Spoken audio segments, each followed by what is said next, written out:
What is up, wrestling fans? Welcome to, I guess this is going to be a Pay-Per-Viewpoint post-show podcast of WWE Vengeance Day for Smark Moment Smack Talk. I'm going to be perfectly honest. I've got not much to say for this show. This is going to be like a 5-minute YouTube video, more so than it's going to be podcast.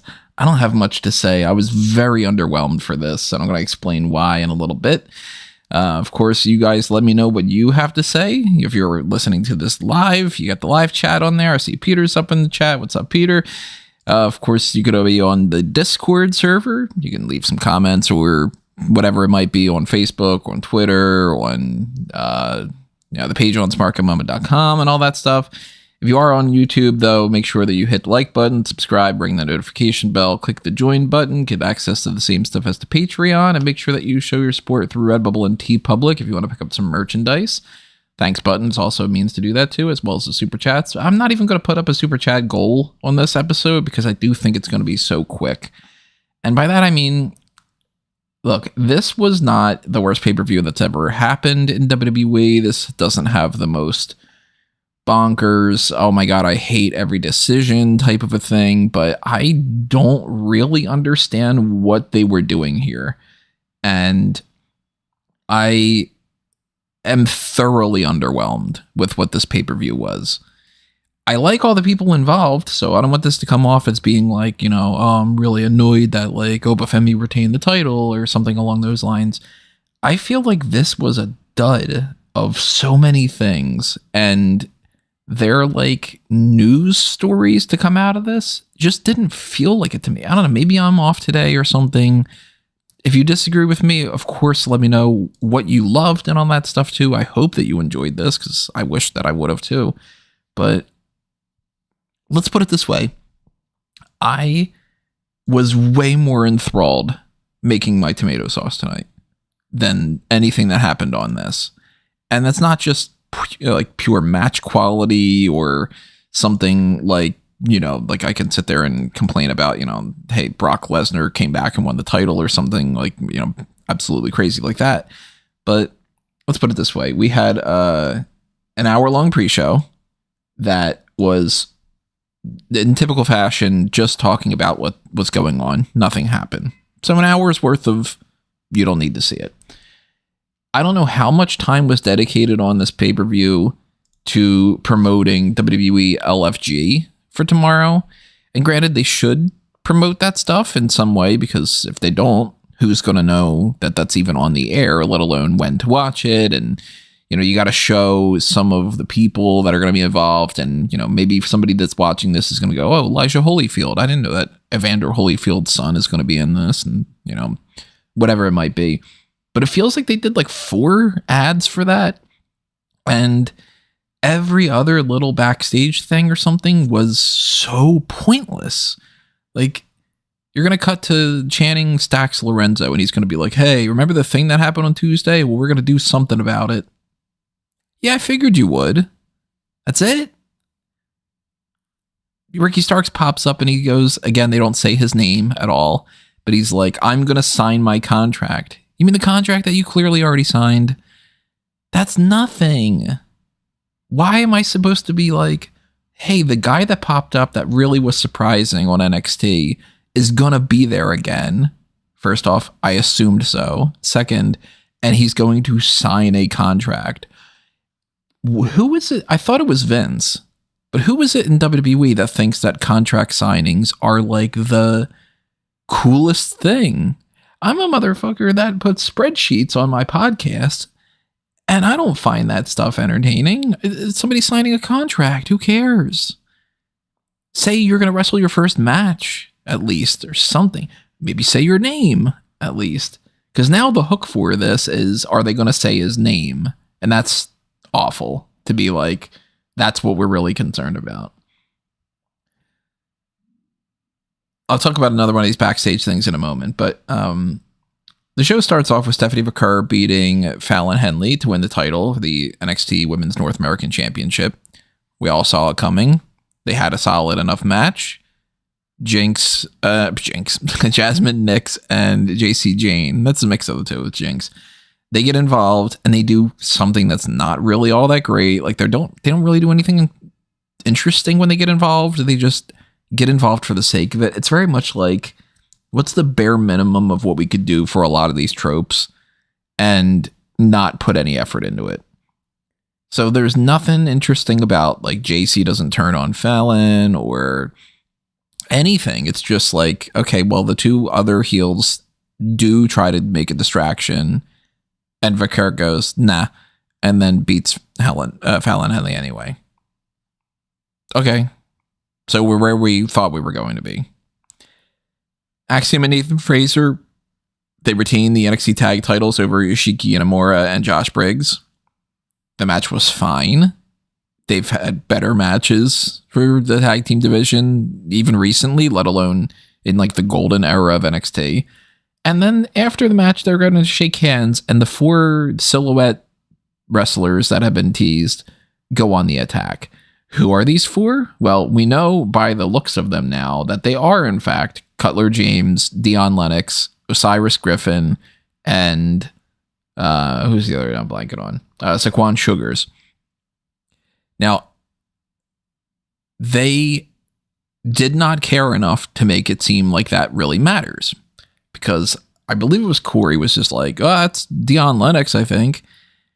They came out and they beat down on 2 different tag teams.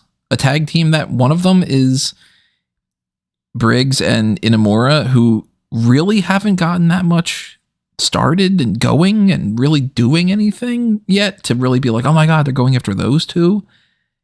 And the way that they go after them is incredibly tame. Nothing interesting. They don't use a single weapon. They don't really take them out in any way. They did the most generic beatdown you could possibly get. But they're wearing masks that slightly cover their faces unless they fall off. So they're Retribution. And Retribution famously sucked.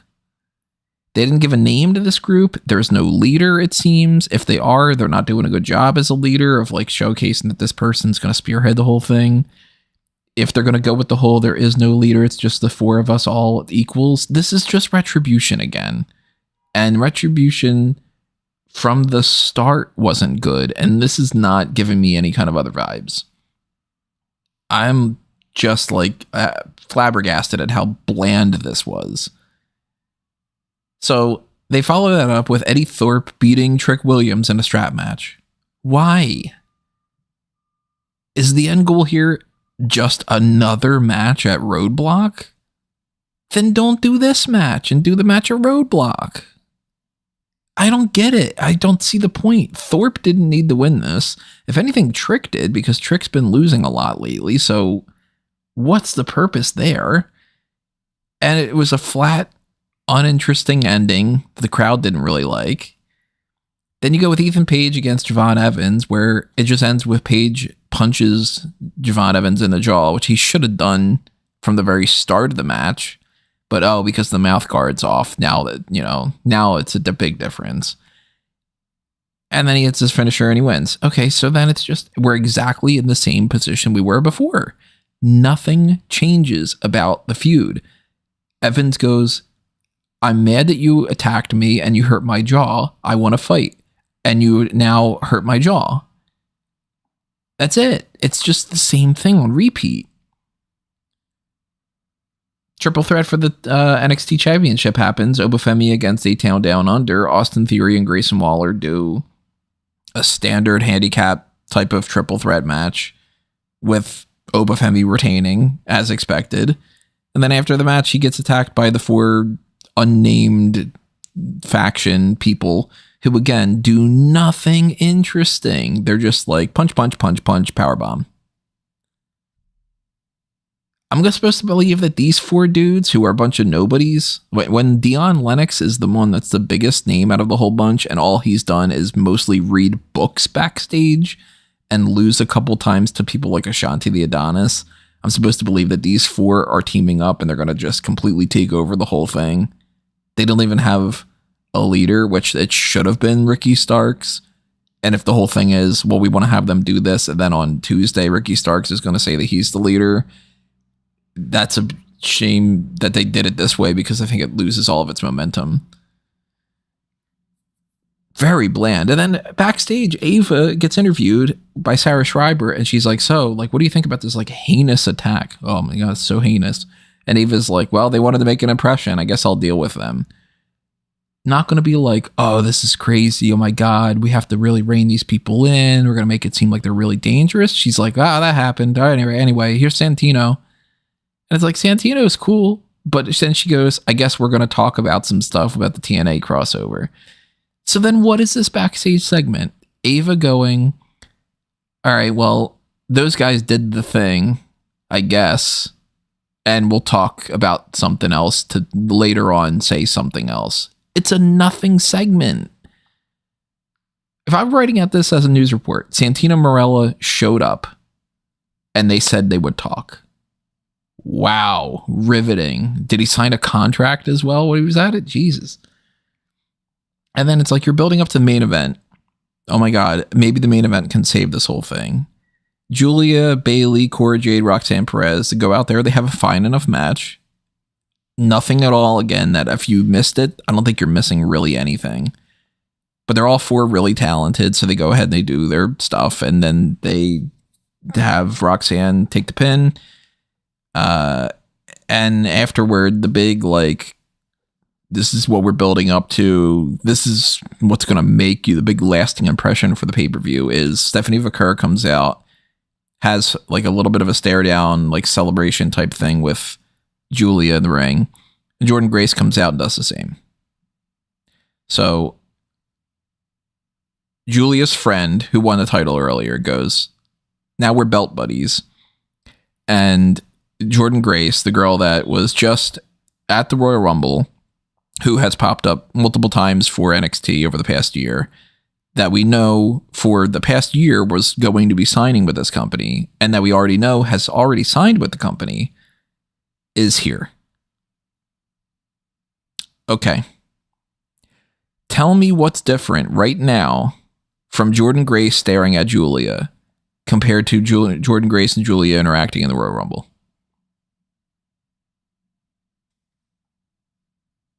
Leave a comment, because I don't fucking know. So I felt like this was such a bland, blah type of event. If this was an NXT Roadblock television special, it wouldn't be as bad. And I think part of that would have been because they would have had a better pacing to it, and it wouldn't have felt like if it's a premium live event, it should be premium. The matches are not terrible, but I would not show this to a single person that was on the fence about NXT and go, if you watch this, then that's going to convince you to watch NXT. Not at all. This was a waste of a lot of talent. And the things that they're setting up, none of it's interesting to me. Thorpe and Williams again, or Thorpe just being the winner of this feud. You're really going to neuter Trick that much ahead of time? This guy's been losing, so I don't get it. I think it sucked. It's already on my list for worst pay-per-views of the year.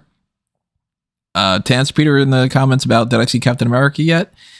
I did see it. I was underwhelmed about that too. I think it's getting a lot more hate than it should get, but at the same time, it's very weak as well. Captain America kind of feels like they had like 3 different movie ideas and they decided to sort of merge them together and not do too much for each of them. It's very much a sequel to Incredible Hulk without being a sequel to Incredible Hulk. And you could tell that they really hacked it and slashed it in editing. So there's a better version of that movie for sure that didn't get made. And I think there's a better version of this pay-per-view that didn't get executed either. So I'm very underwhelmed. As you can see, I mean, I didn't even bother to like set up my webcam and stuff because I'm just like, this is going to be quick. So I'll get Rob's thoughts about this on a future episode of something or other. For the most part, he kind of agrees with me in some ways, but he's a little bit higher on it than I am. And I'm sure Callum didn't watch this. So honestly, that's it for me. I don't really have anything else to say. I don't like doing super short things like this, but at the same time, I don't think it's necessary for me to like drag it out for another 45 minutes just to give you guys an hour. I don't think you want to hear me babble about nothing. So next time around for the podcast, we are going to be... Actually, what are we going to be doing? Let me double check that real quick because I do not remember off the top of my head what is scheduled. I think it's blank week that we have coming up. Yes, it is. So we have to figure that out. So if you have any suggestions about what you want us to do, there are a couple different options that we can play around with. We haven't done a Mount Rushmore in a while. We have, some more mock draft type stuff. Like we could do the mock draft of the Elimination Chamber cards that we had done before. We were talking about the idea about like who could have been a women's mid-card champion over the years the other day on the podcast. Maybe we do that kind of a wrestling with the past, fantasy booking, etc. I know Pokemon Day is coming up, and I've been sitting on this whole list of like, what if these wrestlers were like a Pokemon type and a trainer? What would their team be? So I might do something based off of that if anybody's interested in the Pokemon crossover. I know not everybody is, so leave a comment. Let us know. We got 1 vote for the women's mid-card thing for Peter. I'll keep that in mind. And, I guess I'll see you when I see you, everybody. Show your support in whatever way you can. It's always greatly appreciated. Pop up the next time that you hear me, and adios.